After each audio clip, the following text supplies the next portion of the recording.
মাঝার মাত্র একটা দিন, তারপরে বাংলা সহ 5 রাজ্যে বিধানসভার ভাগ্য নির্ধারণ।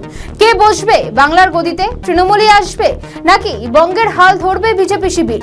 ভোটের ফল নিয়ে বিভিন্ন এক্সিট পোল বলছে নানা কথা, কিন্তু এপার বাংলার ভোট নিয়ে ওপার বাংলায় মাথা ব্যথা কেন? কেন বাংলাদেশের রাজনীতির বড় মাথারা নজর রাখছেন বাংলার ভোটের ফলাফলের দিকে? রাজনীতির কারবারিদের মতে এবারের পশ্চিমবঙ্গের ভোট অত্যন্ত গুরুত্বপূর্ণ। এসআইআর, অনুপ্রবেশ, পুশব্যাক, হিন্দুত্ববাদ সহ একাধিক ইস্যু বড় ফ্যাক্টর হয়ে উঠতে পারে বাংলায়। বাংলার সঙ্গে অসমেরও ভোটের রেজাল্টও সোমবার। বাংলার সঙ্গে এবার হাই ভোল্টেজ অসমের ভোটও।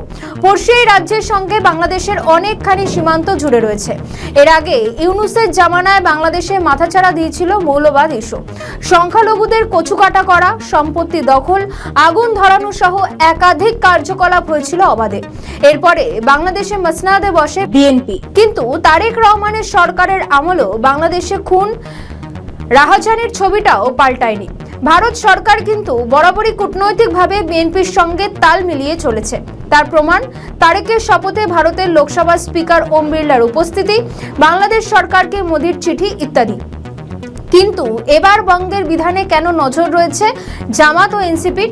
এর কারণ রয়েছে একাধিক। কিসের আতঙ্ক তারা করছে দুই দলকে?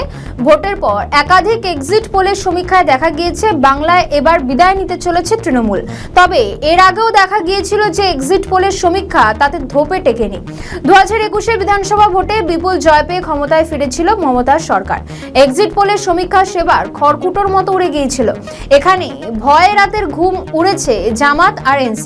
কারণ বাংলার রাজনীতিতে যদি সত্যি এবার পরিবর্তন হয়, তাহলে কপালে দুঃখ থাকবে এই দুই বাংলাদেশি দলের। সূত্রের খবর, জামাতের একাধিক ঘাঁটি বাংলা অসমের সীমান্ত এলাকায়। ওই এলাকায় মাঝে মধ্যেই ভারত বিরোধী জিগির তুলে পরিস্থিতি অশান্ত করতে চায় তারা। এবার যদি অসমে ফের বিজেপি আসে, তাহলে এনআরসি বা সিএ নিয়ে কঠোর অবস্থানে যেতে পারে বিজেপি সরকার। স্বভাবতই তাহলে জামাত ও এনসিপির কাছে তা ঘোর বিপদ হতে পারে। বিজেপির কট্টর হিন্দুত্ববাদে সীমান্ত সন্ত্রাসকে একেবারে শেষ করতে উঠে পড়ে লাগবে গেরুয়া সরকার।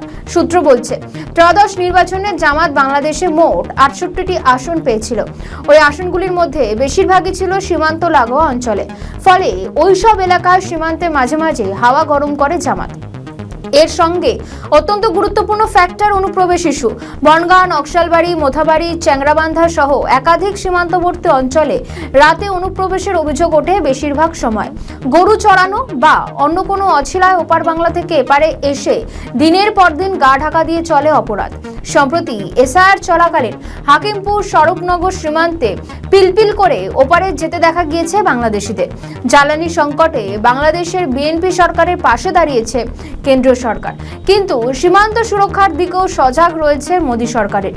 তাই বাংলা অসমের ভোটের ফল যদি গেরুয়া শিবিরের দিকে যায়, তাহলে কিন্তু জামাত ও এনসিপির পায়ের মাটি বেশ আলগা হবে। এ কথা কিন্তু নিঃসন্দেহেই বলা যায়।